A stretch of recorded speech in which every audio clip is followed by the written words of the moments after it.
তিনজনের মধ্যে একজন বলছেন, ভাইরে আমার একটা কাকাইতো বোন ছিল। কাকাইতো বোন বুঝেন? চাচতো বহিন, যাকে আমরা বলি চাচার বেটি। বলছে ভাই আমি ওকে খুব ভালোবাসতাম, প্যার মহব্বত করতাম, তাকে খুব ভালোবাসতাম তাকে। এবার আমার ভালোবাসার কারণে এতখানি ভালোবাসা হয়ে গেল যে আমার মন একবার জাগলো, আমার মনের আকাঙ্ক্ষায় উঠলো যে আমি একবার তার সাথে জেনা ব্যভিচার করব, মনের আকাঙ্ক্ষা আশাটা পুরা করব।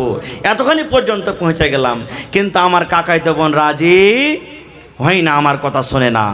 একদিনকার ঘটনা, আমার কাকাইতো বোন আমার কাছে এসেছে, আসার পর বলছে ভাই রে কিছু টাকার দরকার আছে, ভাই টাকা দাও, খুবই দরকার আছে, টাকা না নিতে গেলেই হবে না। কিন্তু লোকটা বলছেন গর্ততে পড়ে, ভাই আমি কিন্তু সুযোগ পেয়ে নিলাম যে এই তালি তাল, ঠিক আছে তোকে টাকা দিব, কিন্তু একটা শর্ত আছে। বলছে কি? বলছে একবার তোকে আমার পাঞ্জরে থাকতে হবে, আমার কথা মানতে হবে। আমার কাকাইতো বোনের কাছে এমনই মজবুরি যে আমার কথাতে রাজি হয়ে গেল, কারণ তার টাকার দরকার আছে।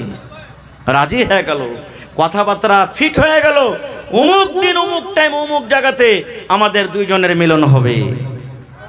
ওরে সুবহানাল্লাহ, দয়ার নবী বলেছেন ওই লোকটা গর্ততে বসে বসে দুজন বন্ধুর সামনে নিজের ইতিহাস, নিজের ঘটনা বয়ান করেছেন। ভাইরে আমার কাকাতো বোনকে যেটা টাইম দেওয়া ছিল, সময় দেওয়া গেছিল, ওই টাইম হিসাবে আমার কাকাতো বোন হাজির হয়ে গেল, আমিও তাকে হাজির হয়ে গেলাম, ওই জায়গাতে দুইজন হয়ে গেলাম।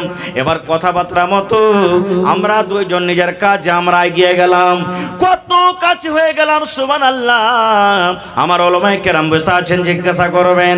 আল্লাহ রাসূল বলেছেন যেমন স্বামী স্ত্রীতে মিলন করে, পুরুষের দুটা পা, পুরুষের দুটা জাং, আর নারীর দুটা দাং, নারীর স্ত্রীর দুটা জাং, চার জাং যখন কাছে হয়ে যায়, এই চার যখন জাং, চারটা রান যখন এক জায়গাতে হয়, স্বামী স্ত্রী কতখানি কাছে হয় বুঝতে পারছেন। আল্লাহ রাসূল বলেছেন, ওই লোকটা বলছেন ভাই রে আমার কাকাতো বোনের সাথে আমি মিলন করার জন্য এত কাছে হয়ে গেলাম, এত কাছে হয়ে গেলাম, আমার দুটা জাং, আমার কাকাতো বোনের দুটা জাং, চার জাং কিন্তু এক জায়গাতে হয়ে গেল। এবার আমরা কাজ শুরু করতে যাব, এরকম টাইমে আমার কাকাতো বোন কাঁদতে লাগলো, চোখ দিয়ে ঝরঝর করে পানি ঝরতে লাগলো। এইবারে আমি তাকে জিজ্ঞাসা করলাম, বোন রে তুমি কেন কাঁদো?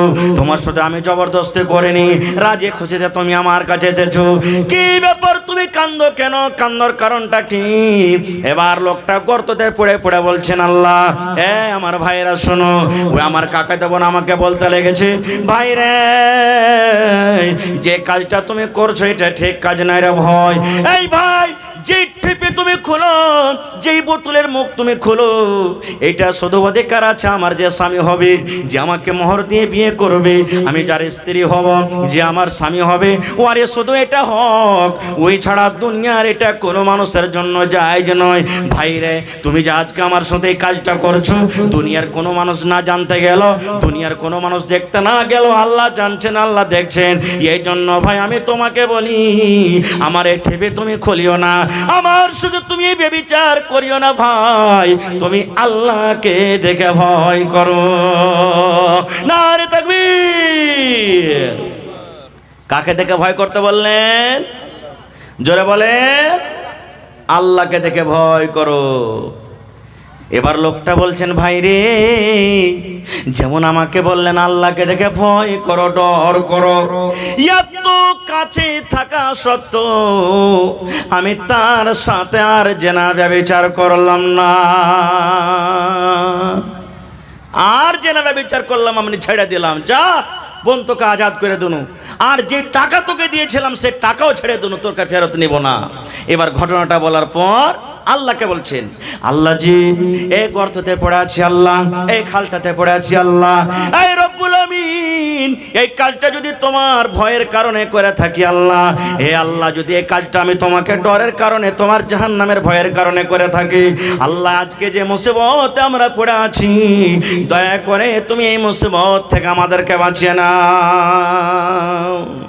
দয়ার রাসূল বলেছেন যে যেমনই এই নিজের ঘটনাটা আল্লাহর সামনে রাখা, পাথর, যেই পাথর তিনজনে হটাতে পারলো না, এক চুল পরিমাণ হটলো না, পাথর সরসর সরসর করে হটতে হটতে 3 ভাগ করে 1 ভাগ পাথর আপনি ফুটে গেল। দেখলেন, আল্লাহকে দেখে যদি ডরান, আল্লাহকে দেখে যদি ভয় করেন, আল্লাহ তাবারাক ওয়া তাআলা দুনিয়ার মুসিবতও আমার আপনার আল্লাহ দূর করে দিবেন। যেমন এই ঘটনা থেকে আমরা বুঝতে পারলাম। আর একটু আগা চলেন। আল্লাহ রাব্বুল আমিন এই পৃথিবীতে জান্নাতের অনেক নিয়ামত দান করেছেন। তার মধ্যে হলো একটা কি, দুধ। দুধ হলো আল্লাহর একটা বড় নিয়ামত। আপনার এলাকাতে যারা দুধ বাড়িতে রাখছে বা বেচছে, দইয়েরকে দিচ্ছে, পানি মিশাল করে না ভাই? কিন্তু এটা গুনার কাজ, পাপের কাজ। দুধে পানি মিশাল করিয়েন না ভাই জীবনে। হ্যাঁ, বাড়িতে খাইবেন মিশাল করেন, মানা নাই। 1 কিলো আছে, 1 কিলো পানি মিশাল করে দেন, বাড়িতে না খাইবেন বেশি করার জন্য। কিন্তু দুধে পানি মিশাল করব আর দিয়ে বিক্রি করব, বেশি ওজন হবে, টাকা বেশি হবে, এটা হলো গুনার কাজ, হারাম, এটা চলবে না। হায়রা তোমার ফারুক রাদিয়াল্লাহু তাআলা আনহু যখন খলিফা হলেন, রাস্তা দিয়ে একদিন হেঁটে চলেছেন, গ্রামে গ্রামে হাঁটছেন। কে জানি কোন বাড়িতে খাবার আছে, কে পেরেশানিতে আছে, কার স্বামী বাড়িতে নাই, কষ্টতে আছে, এগুলা দেখাশোনার জন্য নিজের গদ্দি, নিজের সিংহাসন ছেড়ে গ্রামে গ্রামে হাঁটছেন। হাঁটতে আছেন রাইতের বেলাতে। রাইতে আপনি শুতে থাকবেন, বসে থাকবেন বাড়িতে, রাস্তা দিয়ে কে হেঁটে গেল না গেল আমি আপনি জানতে পারবো ভাই? জানতে পারবো না। রাস্তাতে হেঁটে চলেছেন, হাঁটতে হাঁটতে দেখছেন এক বাড়িতে মার বেটিতে ঝগড়া করছে, কথা বলা বলি হয়েছে। কি কথা? মা বলছে বেটিকে, বেটি রে, আরে যা দুধ খানে পানি দিয়ে দেখা, খানিক দে, বেশি করে দে। মা বলছেন বেটিকে, বেটি যা দুধ খানে পানি মিশাল করে দে, দুধ খানে পানি মিশাল দিয়ে দিবি তো বেশি হবে, ওজন হবে। এবার বেটি কি বলছেন, মাগে কেমন কথা বলছিস, দুধে কি পানি মিশাল করতে হয়? তোমার ফারুকের মুখ থেকে শুনিসনি যে দুধে পানি মিশাল করতে হবে না, এটা হলো গুনার কাজ, পাপের কাজ, এতে গুনাহ হবে, আমি পারবো না এটা কাজ করতে। এবার মা তখন বলছেন, বেটি রে, এখন ওমর ফারুক দেখতে পাই না, ওমর ফারুক কিন্তু এখন শোনে না, ওমর ফারুক এই জায়গাতে নাই, যারা বেটি যা যা যা আর দুধে তুই পানি মিশাল করে দে, যা। ওমর ফারুক তো দেখতে পাই না এখন, আর ওমর ফারুক এখানে নেই, ও জানতে পারবে না আমরা কি করব না করব, যা পানি তুই মিশাল করে দেগা। কিন্তু ওমর ফারুক রাদিয়াল্লাহু তাআলা আনহু তাদের দরজাতে দাঁড় হয়ে শুনছেন। এবার সুবহানাল্লাহ, এই আমার মায়েরা খালারা, বেটিরাকে পড়ান। বেটিরাকে যদি পড়াইবেন, সমাজ থেকে বুরাই শেষ হবে, সমাজ থেকে যেগুলা বেধর্মীর কাজ, শরীয়ত বিরোধী কাজ আস্তে আস্তে দূর হয়ে যাবে। আজ থেকে 15-20 বছর আগে দেখবেন, যখন বাড়িতে বিয়া শাদী লাগতো তখন কত গীত গাইত মা খালারা, গাইছে লোকে কাহিনী। আর এখন আস্তে আস্তে ঘরে ঘরে পড়ালেখা হয়েছে। এখনকার বেটি ছেলে গেলে বলেন যে 5টা গীত গাহা, হিম্মত নেই যে গেয়ে দিবে, মানে জানে না। পড়া আসতে গেলে বুড়াই আপনি আব্দুর হবে। এবার মার কথা শুনে বেটে বলছেন, মা গে আমি এটা কাজ করতে পারবো না গে মা, এটা কাজ আমার দ্বারাতে করা হবে না। বলছে, মা গে উমর ফারুক যদি জানতে না পারে গে মা, উমর ফারুক যদি দেখতে না পায়, তাহলে যেটা উমর ফারুকের রব, যেটা আমার রব আল্লাহ তিনি দেখছেন। উমর ফারুক যদি জানতে না পারতে গেল, আল্লাহ জানছেন, উমর ফারুক যদি দেখতে না পায় তো আল্লাহ দেখছেন, এই জন্য মা আমি এটা কাজ করতে পারবো না।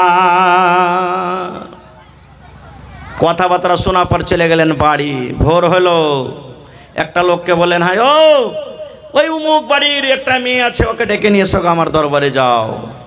এবার উমর ফারুক এসে বাড়িতে বেটারাকে পরামর্শ নিয়ে বসে গেলেন, বেটারে আমি তোমাদের জন্য একটা খুব সুন্দর মেয়ে দেখেছি, দিনদার নেককার, বেটা তোমরা কেমন আছো যে ওই মেয়েটাকে তোমরা বউ করবে, স্ত্রী করবে। সুবহানাল্লাহ, এই দিনদারি নেককার দেখে হায়রা তোমার রাদিয়াল্লাহু তাআলা আনহু, যিনি আমিরুল মুমিনিন, মুসলমানের রাজা, সুবহানাল্লাহ, তার দিনদারি দেখে তাকে বউ করে নিলেন। আজ আমরা করব ভাই, বউ দেখতে গেছি, আইবারিকে বলে দিয়েছি ভাই 4 লাখ টাকা ডিমান্ড আছে, কিন্তু 3.5 লাখ টাকার কম রিশতা হবে না ভাই। কত লোককে বলছি আমি মৌলভী সাহেব মানুষ, আমার তো কোনো পয়সা কোটির কোনো লাভ নাই, ডিমান্ড নাই ভাই। বড় বেটা জানে, যা জানে ওই করবে, সব বড় যা ওই জানে, ও যা করবে তাই করবে। এই দেখেন ভাই, আজ এই ফোন যেই যে একটা এমন জিনিস, যাতে একটা মৌলানাও চলে গেছে তার ভিতরে, হাজি সাহেবও চলে গেছেন, নমাজিও চলে গেছেন, বেনমাজিও চলে গেছেন, সব আমরা এক হয়ে গেছি। তবে সবাই নেই, আল্লাহর বান্দা এখনো দুনিয়াতে আছে যে বিনা টাকাতে বিয়ে করছে, নেই? মেলায় আছে, এরকম দুনিয়াতে মেলায় আছে ভাইরে। এই জন্য আল্লাহর যদি ভিতরে ডর থাকে, মানুষ পাপের কাজ করবে না। একটা ঘটনা আপনাদের সামনে আর তুলছি, বাস 5 মিনিটে ঘটনাটা বলবো। আল্লাহকে দেখে কেমন করে ডর করবেন। এক রাজা, আমার কাছে একটা বাংলা কিতাব আছে, গল্পর মাধ্যমে জ্ঞান। গল্প করবেন তো জ্ঞান বাড়বে, কিতাবটার নাম। আমাদের গল্প খালি উমুক হাজি এরকম হবে, ওই মৌলবীটা তো ওয়াজ করছে ভালো, সারা ওই এরকম ওরকমবে নামাজ পড়ছে, ওর দাড়ি তো বড় বড়, ওর নামাজে কাম দিবে না। এগুলা গল্প নাকি? মানে এক অপরের খিপত করা আমাদের গল্প। কিন্তু ওই কিতাবে লিখছেন যে এক রাজা নিজের গদ্দিতে বসে আছেন, একটা ফকির চলে এসেছে চাইতে। আচ্ছা বলছে, রাজা মশাই আমাকে কিছু দেন, ভিক্ষা দেন। রাজা যা তাওয়ার দিলেন। এবার রাজা বলছে, হারে বাবা, তুমি তো দরবেশ ফকির মানুষ, তো তুমি আমাকে এমনই কোনো একটা মন্ত্র দিয়ে যাও, যে মন্ত্রটা যদি আমি পড়ি তা আল্লাহর ডর ভিতরে আমার ঢুকবে। মদ বলে আমার ডর হয় না, এরকম তুমি কোনো মন্ত্র দিয়ে যাও তো। ফকির বুঝা সুঝা করে কইছে, হারে ই হল একটা রাজা আর আমি হল একটা ফকির, আমার মতন লোকের কাছে মন্ত্র শিখবে? ভাবা চিন্তা করে তান কইছে যে, রাজা মশাই আপনাকে একটাই ছোট্ট মন্ত্র দিয়ে যাব, কি আপনি মদকে স্মরণ করেন যে একদিন মরতে, একদিন মরতে, জোরে বলেন, একদিন মরতে হবে, এটি খালি স্মরণ করেন। চলে গেলেন। রাজা যখন যখন সিংহাসনে মনে হয় একদিন মরতে হবে, একদিন মরতে হবে, একদিন মরতে হবে, একদিন মরতে হবে, এইটাই খালি মুখ দিয়ে কথা, আর কিচ্ছু নাই। আচ্ছা কহেন তো, এই কথাটা মুখ দিয়ে খালি বাহির করতে গেলে আল্লাহর ডর ভিতরে ঢুকে যাবে? ঢুকবে ভাই? কয়েকদিন হয়ে গেল, রাজার মধ্যে কোনো বদলাও পরিবর্তন আসে না। রাজা রাগ করে বলছেন সিপাহীকে, বেটাকে ধরে নিয়ে যেখানে পাবে ওকে ফাঁসি দেবো। এত বড় আমাকে মন্ত্র দেয়া গেল, এত কষ্ট করে মন্ত্র পড়েছি, আমার ভিতরে আল্লাহর ডর আছে না, ভয় আছে না, লিয়াই বেটাকে ধরে কোন দিক থেকে আছে। এই করতে করতে করতে হঠাৎ করে আবার ওই ফকির কিন্তু ওই দরবারে চাইতে চলে এসেছে। বাদশা চিনে নিয়েছে, এই তো একে ধর, জেল ঘরে একে বন্ধ কর, কালকে বেলা 7টার সময় তাকে ফাঁসি হবে। এলান হয়ে গেল, রাজা এলান করে দিলেন, এলান হয়ে গেল। আপনারা বলেন, মানুষকে যখন মারা হয়, মরবে মানুষ, ওর আখরি খাইশ, আখরি আকাঙ্ক্ষা, শেষ আকাঙ্ক্ষা জিজ্ঞাসা করা হয় না, হয় না? হয়। তাকে ডাকা হলো, তার স্ত্রী এসে রাজার পা ধরে নিয়েছে যে, রাজা মশাই আমি গরিব মানুষ, আমার স্বামী ভিক্ষা করে, আমরা খেতে পাই, দয়া করে মাফ করে দেন, তার দ্বারাতে ভুল হয়ে গেছে। বলছে, না, একে ফাঁসি হবে তো হবে, ফাঁসি হবে তো হবে। এবার রাজা বলছে, তোর যদি জীবনের আখরি শেষ কোনো আকাঙ্ক্ষা থাকে তো বল, ওইটা পূর্ণ করা হবে, আর কালকে সকাল 8টার সময়তে তোকে 7টার সময়তে ফাঁসি দেওয়া হবে।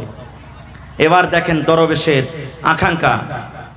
এবার দরবেশ বলছেন, ও জাহাপানা রাজা মশাই শোনেন, কালকে সকাল আপনি আমাকে ফাঁসি দিয়ে দিবেন, আমি মরে যাব, দুনিয়া থেকে চলে যাব।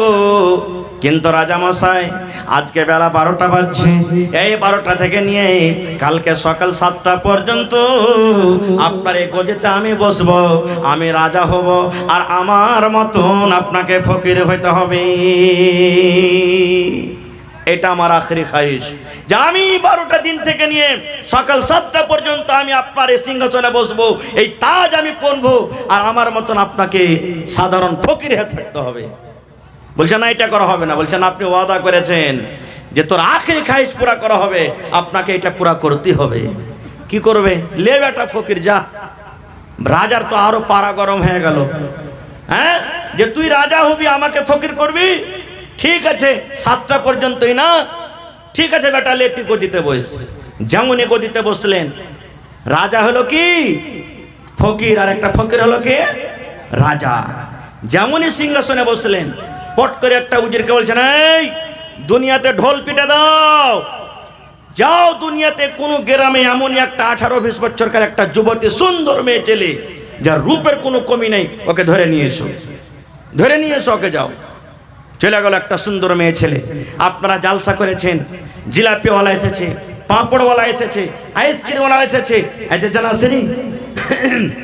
এরকমই ঘটনা ঘটেছে। কত লোক কত কি বিক্রি করতে এসেছে, আর একটা লোক মুখ ফালে চিনিয়া বাদাম বিক্রি করতে এসেছে। ভাই ট্রেনে দেখবেন যারা দিল্লি সফর করেছেন, চিনিয়া বাদাম বেচবো তো আধখানি মুখ দিয়ে কথা কইবে, আধখানি চিনিয়া বাদাম টাইম পাস বলে না?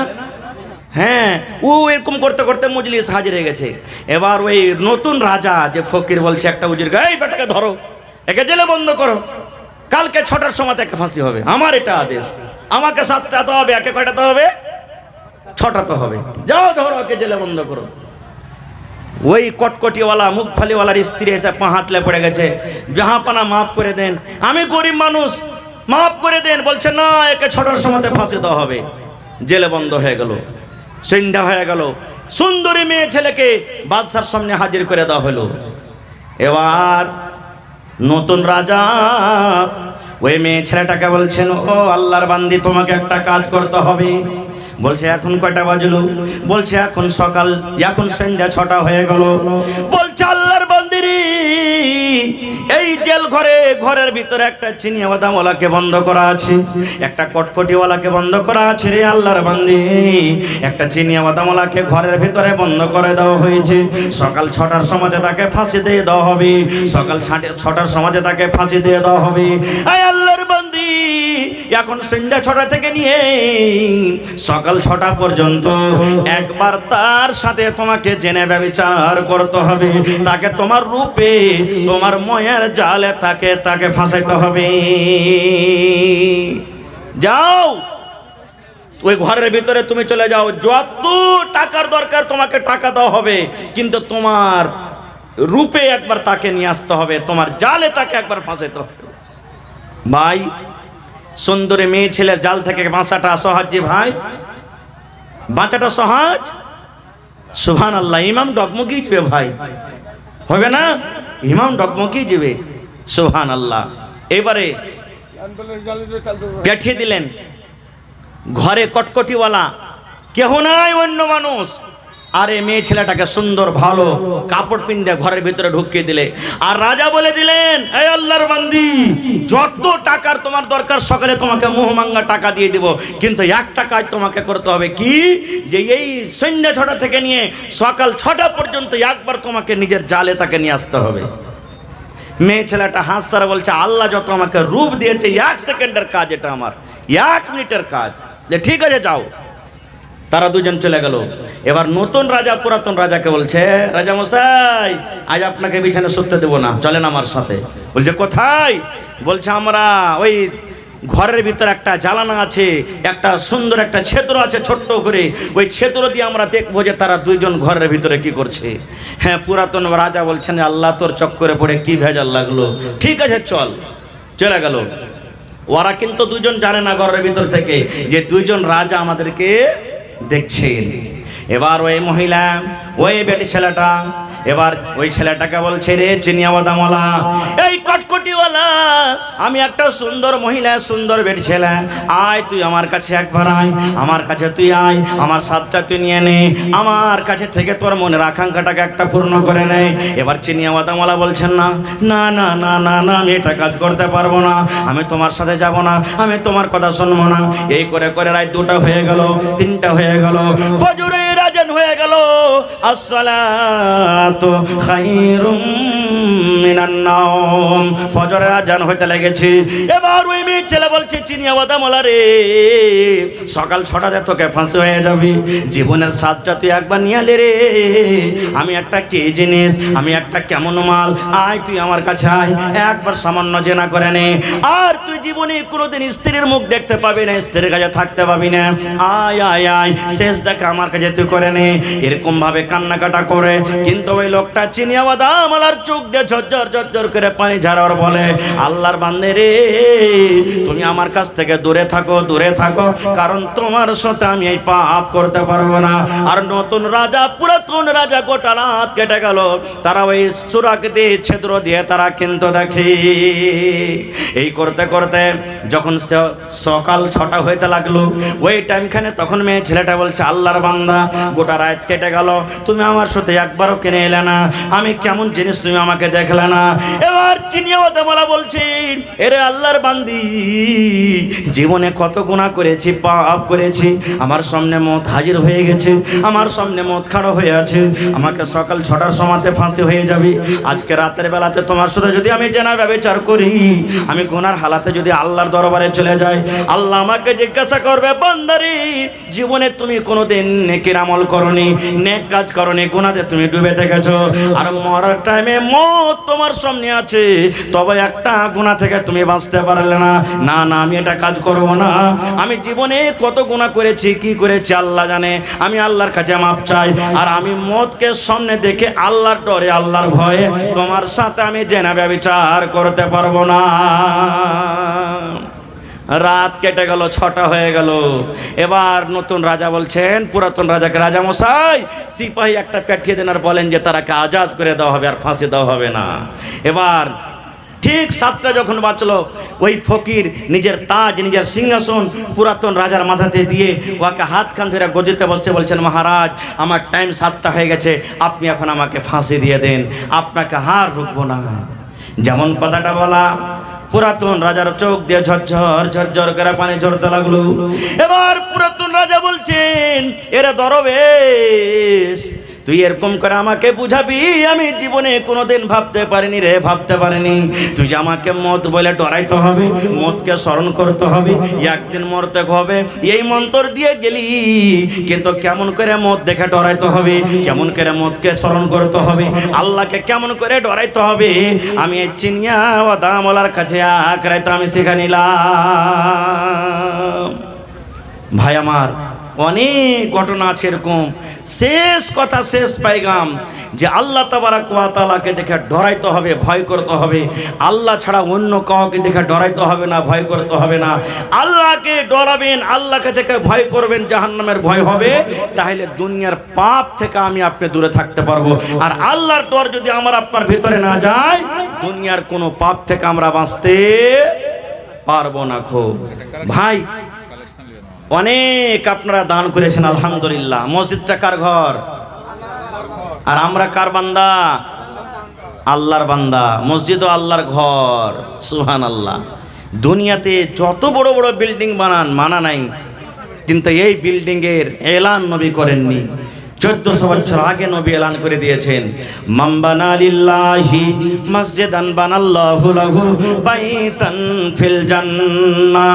এই ইমানদার বান্দা বান্দিরা, তোমরা শুনে নাও, আল্লাহকে রাজি করার জন্য, আল্লাহকে খুশি করার জন্য দুনিয়াতে যদি তোমরা আল্লাহর ইবাদতখানা মসজিদ বানিয়ে দাও, আল্লাহ রাব্বুল আলামিন তোমাদের জন্য জান্নাতের ভিতরে এখন ঘর বানিয়ে দেবেন।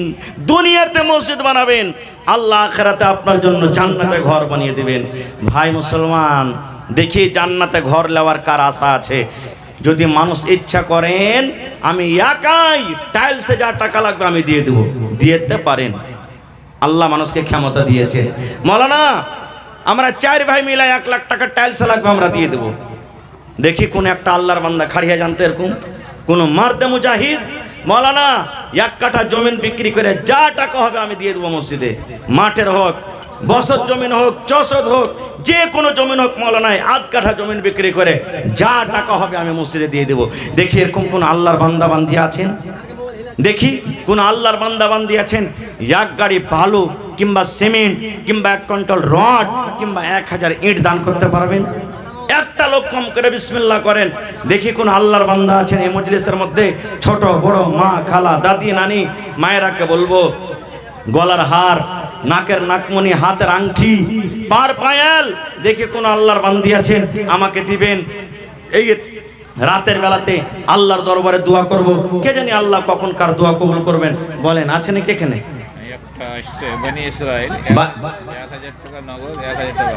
মাশাআল্লাহ, বানি ইসরাইল সাহেব 1000 টাকা নগদ আর 1000 টাকা বাকি। মাশাআল্লাহ। আইছেন বানি ইসরাইল ভাইয়ের জোড়া আর কেউ হবেন না? কোন আল্লাহর বান্দা আর একটা কেউ হবেন না যে মাওলানা আমিও 2000 টাকা দিব? দেখি কোন আল্লাহর বান্দা আছেন? কয় ওয়াক্তের নামাজ আছে ভাই?